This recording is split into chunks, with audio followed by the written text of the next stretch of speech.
Hello students, welcome to Magnet Brains. मैं रूपाली वर्मा। हम आ गए फिर से अपनी कामयाबी, यानी कि हम सबसे पहले जब चैप्टर समझेंगे तभी तो हम एग्जाम्स दे पाएंगे और तभी कामयाब हो पाएंगे। हम सब मिलकर ये कोशिश करते हैं। आप पढ़ने की कोशिश कीजिए, हम आपको पढ़ाने की कोशिश करते हैं, समझाने की कोशिश करते हैं। तो इसी कोशिशों के साथ आगे बढ़ते हैं और इसी श्रृंखला में जो आज का वीडियो हम लेकर आए हैं वो है हमारी क्लास 5th के हमारे प्यारे प्यारे बच्चों के लिए। पुस्तक है हमारी रिमझिम क्लास 5th की और पाठ है हमारा 13 स्वामी की दादी। ये एक कहानी है, ठीक है। किस तरीके से दादी और पोते में बात होती है और दोनों ही अपनी बात को रख कर बताना चाहते हैं, एक दूसरे की बात को कम समझते हैं और अपनी अपनी बात कहना चाहते हैं। बड़ी ही प्यारी सी है दादी और पोते के बीच की कहानी। चलिए पढ़ते हैं और समझते हैं। तो क्या है, बैठक और भोजन कक्ष के बीच कम हवादार अंधेरे गलियारे की बंद सी कोठरी में स्वामीनाथन की दादी अपने सारे सामान के साथ रहती थी। यानी कि बैठक यानी आपका ड्राइंग रूम और भोजन कक्ष यानी कि डाइनिंग रूम, इन दोनों के बीच में एक गलियारा या एक पैसेज था। वहां पर दादी अपने सारे सामान के साथ वहीं पर रहती थी।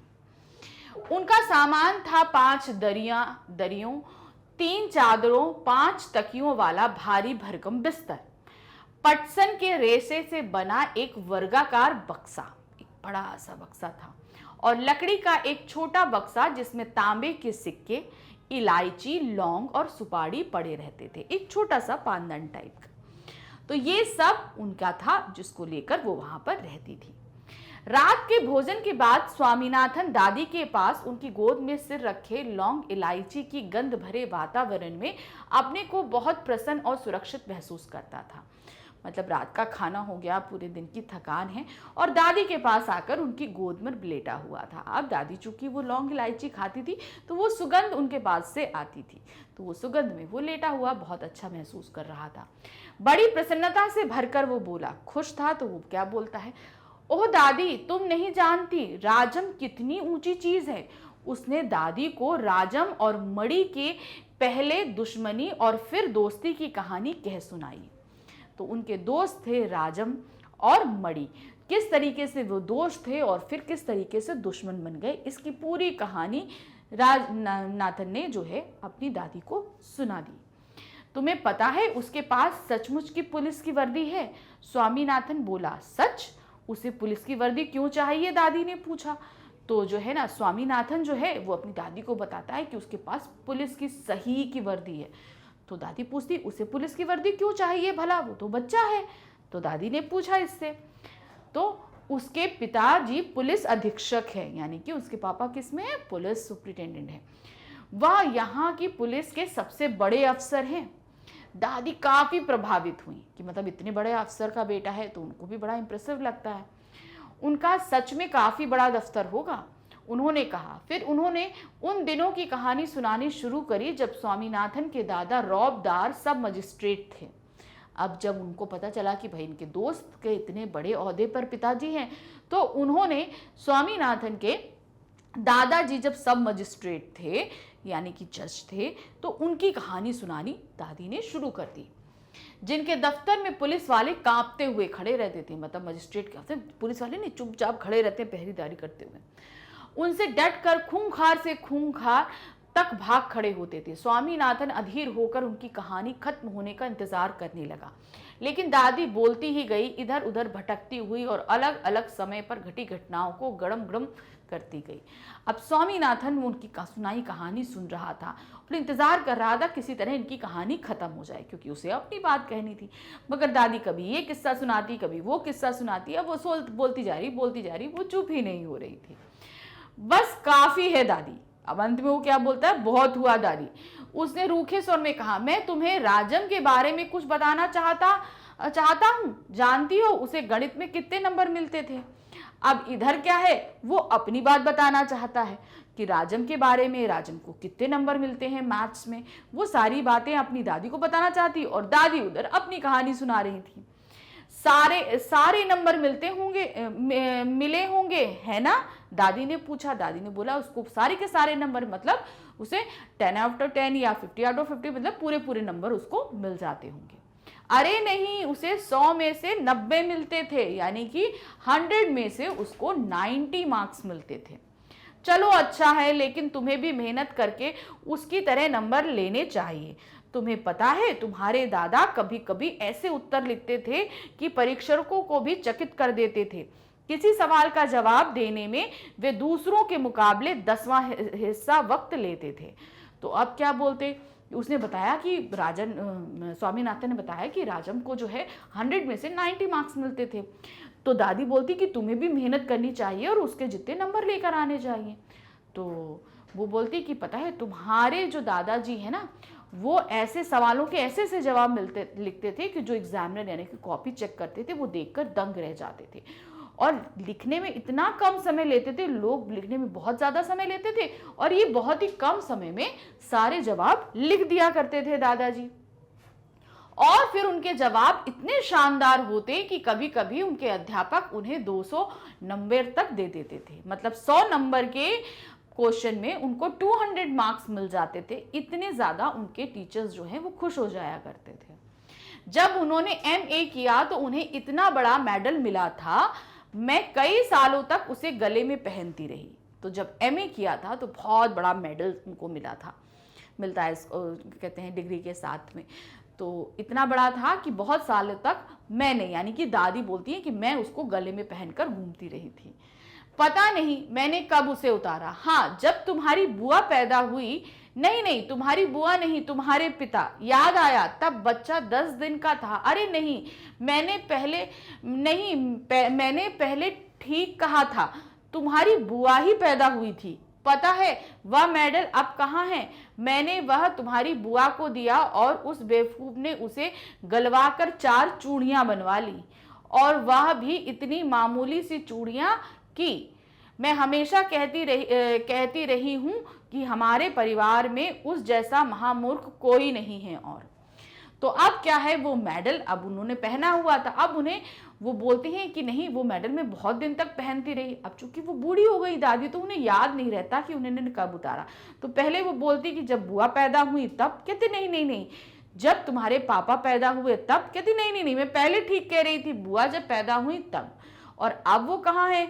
वो मैंने तुम्हारी बुआ को दे दिया था और तुम्हारी बुआ ने उसे गलवा कर सोने की 4 चूड़ियां बनवा ली। तो बाद में वो कहती हैं कि मैं हमेशा से बोलती आई हूं कि बुआ जो है तुम्हारी सबसे महामूर्ख रही है। इतना अच्छा मेडल और उन्होंने गलवा दिया। अब बस भी करो दादी, तुम बेकार की पुरानी कहानियां सुनाती रहती हो। क्या तुम राजम के बारे में नहीं सुनना चाहती? हाँ बोलो। अब वो दादी की कहानियां सुन सुन के बोर हो रहा था स्वामीनाथन। तो अंत में दादी को टोक देता है, अरे दादी बस करो, मैं तुम्हें राजम की कहानी सुना रहा हूं और तुम मुझे पुरानी पुरानी कहानियां सुनाती रहती हो। तो मैं आपको राजम की कहानी। तो दादी बोलती, हाँ बोलो, तुम राजम की बात बताओ। तो दादी, जब राजम छोटा सा लड़का था तो उसने शेर मारा था। सच, बड़ा बहादुर लड़का था। तो राजम बोलता कि छोटा सा बच्चा शेर मारा, तो उन्होंने बोला भाई बड़ा बहादुर। तुम ये बात मुझे खुश करने के लिए कह रही हो, तुम्हें यकीन नहीं हुआ होगा। स्वामीनाथन ने बड़े उत्साह से कहानी शुरू करी। राजम के पिता एक जंगल में डेरा डाले हुए थे। राजम उनके साथ था। अचानक 2 शेर उन पर झपटे। एक ने पीछे से हमला करके पिता को गिराया, दूसरे ने राजम का पीछा किया। राजम एक झाड़ी के पीछे छुप गया और वहीं से गोली चलाकर शेर को मार डाला। दादी, क्या तुम सो गई? उसने कहानी खत्म होने पर पूछा। अब उसने जब बताया स्वामीनाथन ने कि राजम जब छोटा था तो उसने शेर मारा, तो दादी बोलती भाई बहुत बहादुर था। तो वो बोलता नहीं, आप ऐसे मुझे खुश करने के लिए बोल रही हो, आपको अभी यकीन नहीं आया। मैं अब वो कहानी सुनाता हूं जिसमें राजम ने शेर को मारा था। तो वो कहते हैं कि पिताजी और जंगल गए, वहां पे 2 शेरों ने हमला किया, एक पिताजी पे राजम थे। राजा दौड़ के जो है झाड़ी में छिप गया और वहीं से गोली मार के शेर को मार दिया। जब कहानी खत्म होती है तो स्वामीनाथन दादी से पूछता है, दादी तुम सो गई क्या? भाई उसको ऐसा लगा सो गई। अच्छा बताओ कितने शेर आए थे? तो दादी बोलती नहीं, मैं सोई नहीं थी। तो उसने क्वेश्चन पूछा, जो उसने कहानी सुनाई थी ना, तो उस पर क्वेश्चन कि बताओ कितने शेर आए थे? 2 शेर राजम पर झपटे थे, दादी ने जवाब दिया। तो उसने कहा, बोला दादी ने कि 2 शेर आए थे और दोनों ही राजम से झपटे थे। तो दादी ने जवाब दिया। स्वामीनाथन दादी के गलत जवाब से चिढ़ गया। मैं तुम्हें इतनी जरूरी बातें बता रहा हूं और तुम नींद में ना जाने क्या क्या उल जलूल कल्पना किए जा रही हो। अब मैं तुम्हें कुछ नहीं बताऊंगा। मैं जानता हूं तुम क्यों ऐसा कर रही हो, तुम राजम को पसंद नहीं करती। अब स्वामीनाथन गलत जवाब सुनकर चिढ़ जाता है, कहता मैं तुम्हें इतनी अच्छी कहानी सुना रहा हूं, तुम नींद में उल जलूल करती हो। मैं पर जानता हूं तुम्हें क्यों नहीं इंटरेस्ट आ रहा है, क्योंकि तुम राजम को पसंद नहीं करती हो। नहीं नहीं, वह तो बहुत प्यारा लड़का है, दादी ने बड़े विश्वास से कहा। उन्होंने राजम को देखा तक नहीं था। स्वामीनाथन खुश हो गया। दूसरे ही क्षण उसके मन में एक नया संदेह पैदा हुआ। दादी, शायद तुम्हें शेर की कहानी पर विश्वास नहीं हो रहा। अब क्या है, तो दादी ने राजम स्वामीनाथन को खुश करने के लिए क्या बोलते हैं कि नहीं, राजम बहुत ही प्यारा लड़का, जबकि दादी ने आज से पहले राजम को कभी देखा ही नहीं था। तो कैसे उन्होंने बोला, वो उसको स्वामीनाथन को खुश करना चाह रही थी। फिर उन्होंने बोला, अच्छा तो तुम्हें जो है शेर की कहानी पे इंटरेस्ट नहीं आया, इसीलिए तुम ऐसा कर रही हो। तो दादी तो आगे क्या बोलता है, मैं एक एक शब्द पर विश्वास करती हूँ। दादी बोलती कि नहीं, तुमने जो जो बात बताई मैं उस पर सब पर विश्वास करती हूँ। दादी ने स्वर में मिठास भरकर कहा। स्वामीनाथन को इससे खुशी हुई, लेकिन उसने चेतावनी के तौर पर जोड़ा, जो भी उससे झूठा झूठा कहेगा वह उसे गोली मार देगा। तो उसने कहा कि नहीं, मैं तुम्हारी बात पर विश्वास करता हूँ। फिर आगे क्या बोलता है कि अगर मुझसे कोई झूठ बोलेगा तो मैं उसे गोली मार दूंगा, क्योंकि मुझे सच सुनना ही पसंद आता है। दादी ने इसका समर्थन किया और हरिश्चंद्र की कहानी सुनाने की बात कही, जिनसे वचन का पालन करने के लिए सिंहासन, पत्नी और बच्चों को खो दिया और अंत में उसे सब कुछ वापस मिल गया। उसने कहानी आधी ही सुनी थी कि स्वामीनाथन खर्राटे लेने लगा। दादी भी रुक रुक कर बोलने लगी, फिर वह भी सो गई। अब क्या हुआ, दादी ने जब ये सच झूठ की बात बोली तो दादी ने बोला कि मैं तुम्हें राजा हरिश्चंद्र की कहानी सुनाती हूँ। किस तरीके से राजा हरिश्चंद्र जी ने सत्य का पालन करने के लिए अपना सिंहासन, राजपाट, पत्नी, बच्चे सब छोड़ दिए थे और अंत में उन्हें जब उन्होंने सच्चाई बोली, सच्चाई का साथ नहीं छोड़ा, तकलीफें सही, तो अंत में उन्हें सब कुछ वापस मिल जाता है। तो ये कहानी अभी आधे में ही पहुंची थी कि राजन जो है वो स्वामीनाथन जो है वो खर्राटे लेने लगता है, वो सो जाता है और दादी भी रुक रुक कर कहानी सुनाने लगती है। क्योंकि उन्हें भी धीरे धीरे नींद आने लगती है। तो इस तरीके से दादी और पोते के मध्य जो प्यारी प्यारी बातें हो रही थी, ये कहानी यहाँ पर समाप्त होती है। ये कहानी हमारे सामने प्रस्तुत करी है R.K. नारायण ने और इसे हिंदी में अनुवादित किया है मस्तराम कपूर जी ने। तो ये कहानी हमको बताती है कि रिश्ते बहुत ही प्यारे होते हैं, किसी के भी हों। आपके घर में अगर कोई बड़े बुजुर्ग हैं, उनके साथ समय बिताइए। यकीन मानिए उनके साथ समय बिताने में आपको बहुत मजा आएगा और उनके द्वारा सुनाई गई कहानियां भी बहुत अच्छी होती हैं। तो अब इसी कहानी जो हम ये जो पार्ट पढ़ रहे हैं, इसी में हमारे पास कुछ कार्टून्स भी दी हैं। अब हम उन कार्टून्स को देखते हैं और प्यारी प्यारी सी कार्टून्स के साथ थोड़ी सी मस्ती भी करते हैं। तो हमारी बुक में ऐसे कुछ कार्टून्स दिए हुए हैं, तो थोड़ा सा एंजॉयमेंट हो जाए। भाई चैप्टर तो हमने समझ लिया, तो अब कार्टून समझते समझते थोड़ा सा एंजॉय किया जाए। तो क्या है हमारी कार्टून, तो सबसे पहले आप देख रहे हैं गोलू की कार्टून दी हुई है।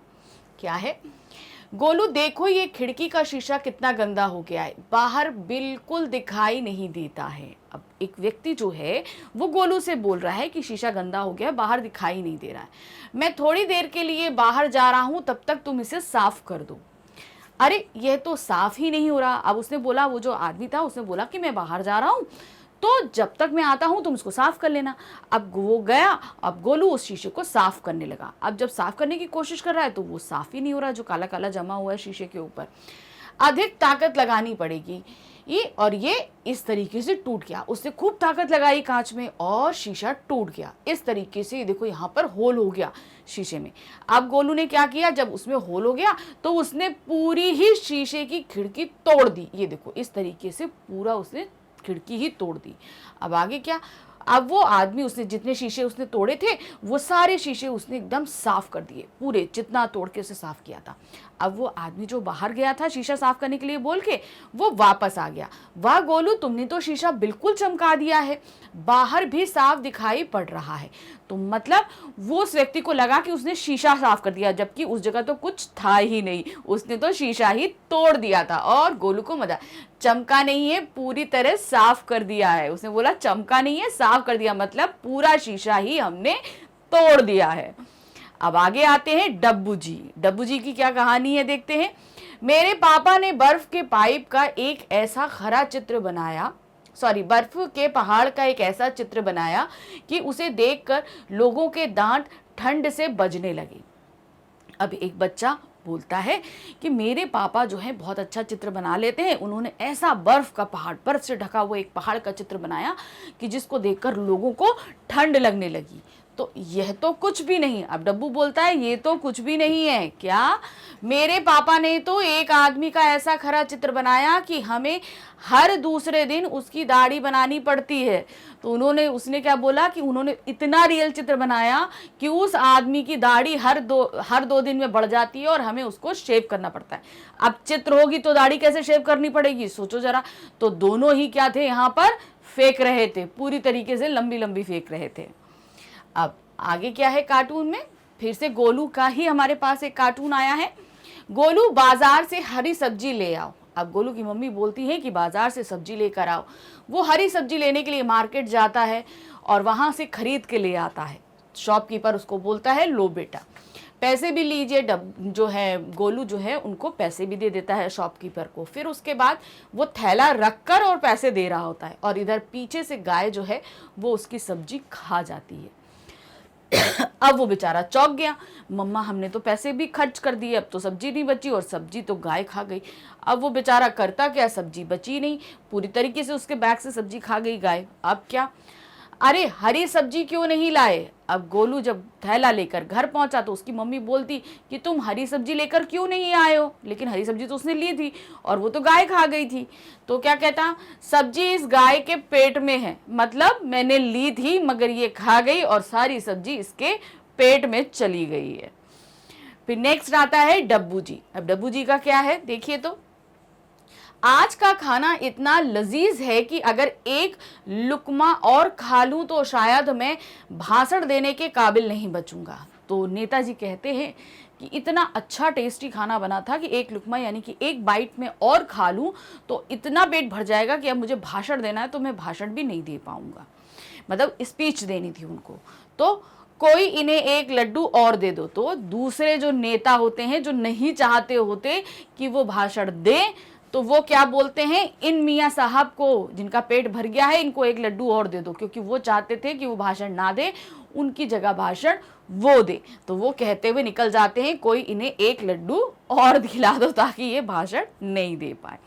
तो ये हमारी छोटी सी चुटकुले थे 2-3 जो कार्टून के जरिए हमारे सामने प्रदर्शित किए गए थे हमारी किताब में। अब आते हैं हम आगे हमारी पुस्तक के आसपास, अर्थात अब इसके आगे जो हमारे पास चैप्टर आने वाले हैं उनसे रिलेटेड हम कुछ नॉलेज यहाँ पर छोटे से समरी में लेंगे।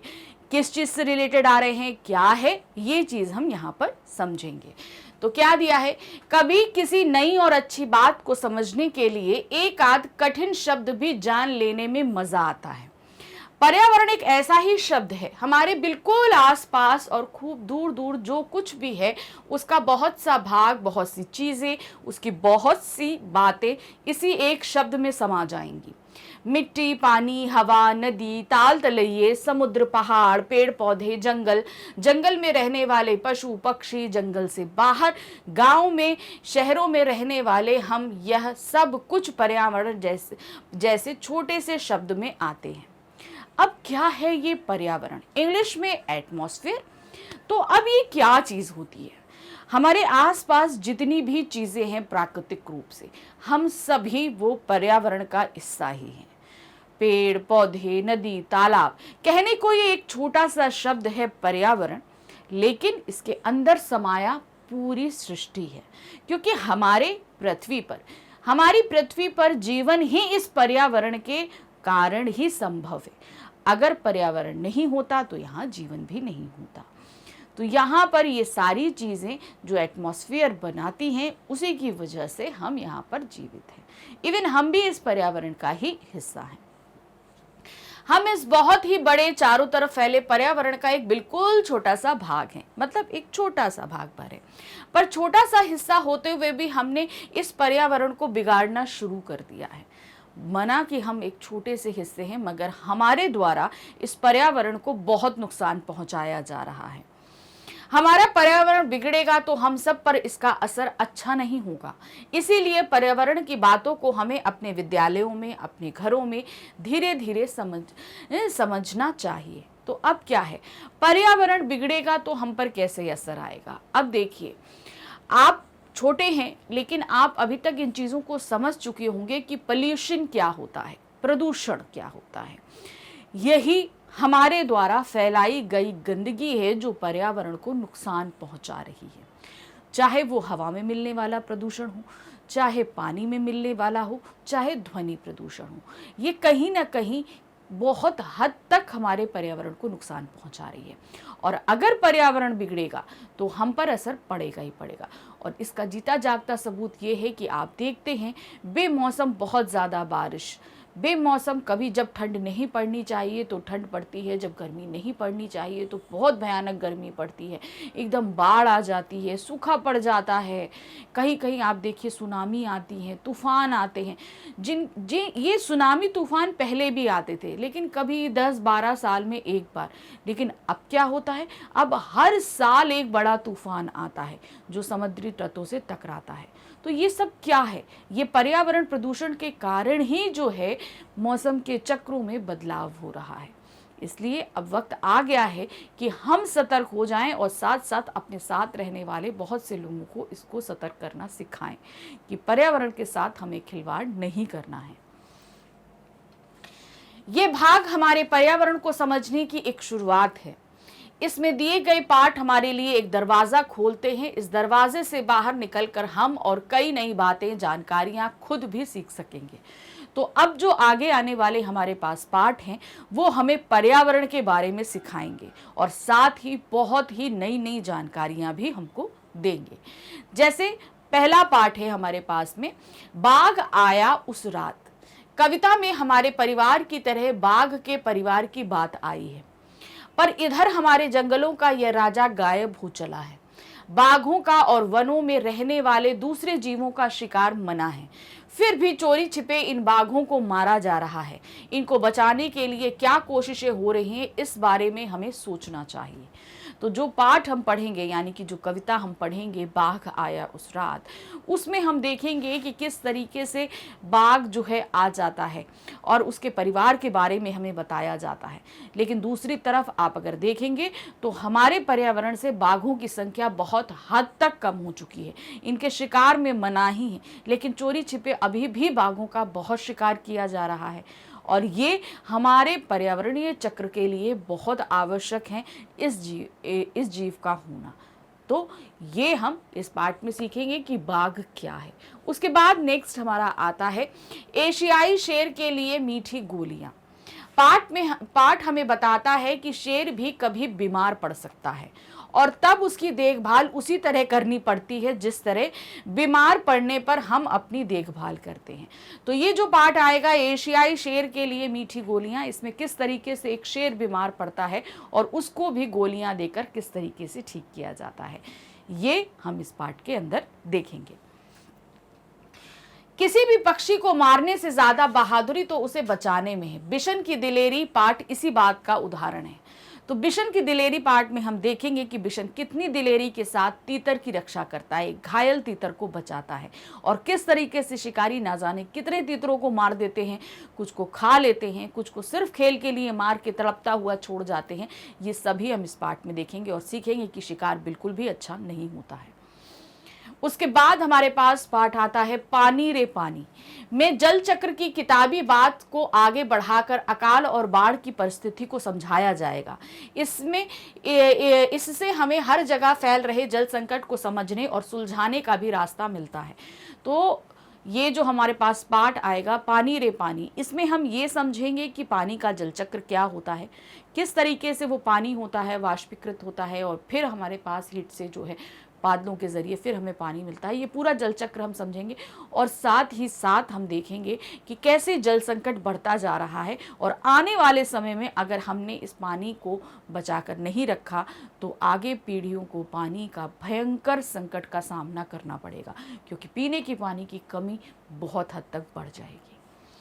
छोटी सी हमारी नदी, आगे एक कविता है। नदी और उससे जुड़े हमारे जीवन की एक सुंदर झलक दिखाती है, लेकिन आज तो हमारे शहरों का, कारखानों का गंदा पानी छोटी बड़ी सब नदियों में मिल रहा है और उन्हें बर्बाद कर रहा है। इस कविता के कवि रविंद्र ठाकुर ने के पुश्तैनी घर और उनके बचपन की झलक हमें जोड़ों सांकों वाले घर नामक पाठ में मिलती है। तो किस तरीके से हम देखेंगे कि नदी क्या है, कितनी ज़रूरी हैं ये नदियाँ हमारे लिए और क्यों ये पूजनीय होती हैं, क्योंकि ये हमारे लिए बहुत ही ज़रूरी है। हमारे पीने पानी काफ़ी हद तक इन्हीं के ज़रिए पूरी होती है। और फिर है जोड़ों सांकों वाला घर, इसमें हम देखेंगे कि पुश्तैनी घरों की कितनी अधिक कीमत होती है।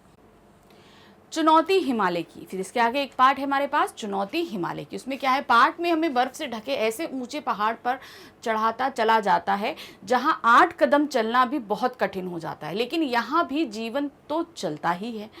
पेड़ों से हमारा जीवन कई स्तरों पर जुड़ा है। इस गहरे रिश्ते की बात हम क्या उगाते हैं कविता में उठाई गई है। तो अब हमारा जो पाठ है ना चुनौती हिमालय की, उस तरीके से हम वहाँ पर देखेंगे बहुत ऊंचे पहाड़ पे हमें लेके जाता है, बर्फ से ढका पहाड़ है और वहाँ पे अब जितनी ऊंचाई पे हम जाते हैं ऑक्सीजन की हमें कमी होती है और वहाँ पे वो ऑक्सीजन का हम कमी का सामना करेंगे और जहाँ पर 8 कदम चलना भी बहुत मुश्किल हो जाएगा। और पेड़ हमारे लिए कितनी ज़रूरी है, ये एक कविता हम देखेंगे हम क्या उगाते हैं में। तो ये इतने पाठ हैं जो आगे हमारे पास आ रहे हैं। इन पाठों में हमें हाथी, शेर, तीतर, नदी, बर्फ, पेड़ और ना जाने क्या क्या मिलेगा, लेकिन पर्यावरण का यह दरवाजा एक बार खुल जाए तो हम इन बातों से भी आगे बढ़कर गायब हो चुके डायनासोरों तक को खोज सकेंगे। इतने बड़े लंबे चौड़े जानवर यदि धरती से गायब हो सकते हैं तो हमें थोड़ा ठहर कर यह भी सोचना पड़ेगा कि पर्यावरण की बेकदरी करने पर क्या हम सब भी बच पाएंगे। तो अब देखिए ये जो पर्यावरण है, जो हम आगे के पाठों में हम इतने सारे जानवरों और पर्यावरण के बारे में पढ़ेंगे, तो हम अगर इससे आगे पहुँचे तो हम सभी को पता है कि बहुत सालों पहले इस धरती पर डायनासोर रहा करते थे। कितने बड़े बड़े हुआ करते थे, वो कितने मजबूत हुआ करते थे, लेकिन तब भी वो सब कहीं ना कहीं लुप्त हो गए। तो क्या हम पर्यावरण के साथ बेकदरी करेंगे तो क्या हम बच पाएंगे? कहीं ऐसा ना हो जैसे डायनासोर का अंत हुआ तो पर्यावरण की बेकदरी के कारण हमारा भी वैसा ही अंत हो। तो इसलिए हमें इस बेकदरी से बचना चाहिए और सीखना चाहिए कि ये पर्यावरण अनमोल है, अगर ये नहीं रहेगा तो हम नहीं रहेंगे, इसे हमें बचाना है और हर एक छोटे छोटे कदम के साथ हम इसको बचा सकते हैं। सबसे पहला कदम अगर हम उठाते हैं तो अपने घरों से उठाएं। बेवजह की बिजली मत जलाइए, कचरा इधर उधर मत फेंकिए। आपको जैसे जैसे आप आगे कदम बढ़ाएंगे, सबसे पहले हमें घर से शुरू करना है, तो घर से शुरुआत आप करिए। तो हमने पर्यावरण के बारे में आगे हम पाठों में क्या जानेंगे, इसकी हल्की हल्की झलक हमने यहाँ आसपास में देखी। तो यहाँ पर ये पाठ हमारा समाप्त हुआ। हमारे पाठ जितने भी हम आपको पढ़ा रहे हैं ये सभी पूरे डिटेल एक्सप्लेनेशन और एनसीईआरटी सॉल्यूशंस के साथ पढ़ा रहे हैं। तो ये आपको मिलेंगे कैसे, इसके लिए आपको आना होगा हमारे चैनल magnetsbrain.com पे। जब आप आएंगे तो वहाँ पे इस तरीके का आपके सामने पेज आएगा। तो यहाँ पर आप देखेंगे सीबीएसई इंग्लिश मीडियम लिखा है, आप इसे जैसे ही क्लिक करेंगे आपके सामने यहाँ पर क्लासेस आ जाएंगी। तो आपको आपकी क्लास 5th क्लिक करनी है। जैसे ही आप क्लिक करेंगे आपके सामने 5th में पढ़ाए जाने वाले सभी सब्जेक्ट्स आ जाएंगे।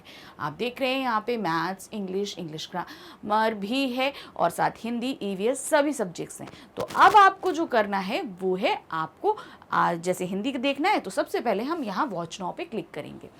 वॉच नाउ पे क्लिक करते ही हिंदी की पूरी प्लेलिस्ट आपके सामने होंगी। अब आपको जो भी चैप्टर पढ़ना है उसे आप क्लिक करेंगे। जैसे ये राग की रस्सी हमारा फर्स्ट चैप्टर था, जैसे ही हम इसे क्लिक करेंगे, क्लिक करते ही आपके सामने 2 ऑप्शंस आएंगे, 2 टॉपिक दिए होंगे, एक पाठ की व्याख्या और एक एनसीईआरटी सॉल्यूशन। तो अब आपको करना क्या है, सिर्फ आपको यहाँ पर राग के जो भी आपको देखना है, पाठ की व्याख्या, प्रश्नोत्तर जो भी देखना है उस पर आप क्लिक करेंगे। क्लिक करते ही आपका इस तरीके से वीडियो स्टार्ट हो जाएगा। वीडियो देखिए, चैप्टर को समझिए, क्वेश्चन आंसर समझिए, लेकिन साथ ही हमारे चैनल को सब्सक्राइब ज़रूर कीजिएगा, क्योंकि इसके आगे और कौन कौन से वीडियोस आने वाले हैं इसका नोटिफिकेशन आपको पहले मिल जाएगा। हमारे साथ बने रहिए, हमारे चैनल को लाइक, सब्सक्राइब, शेयर ज़रूर कीजिएगा। Thank you for watching, bye bye.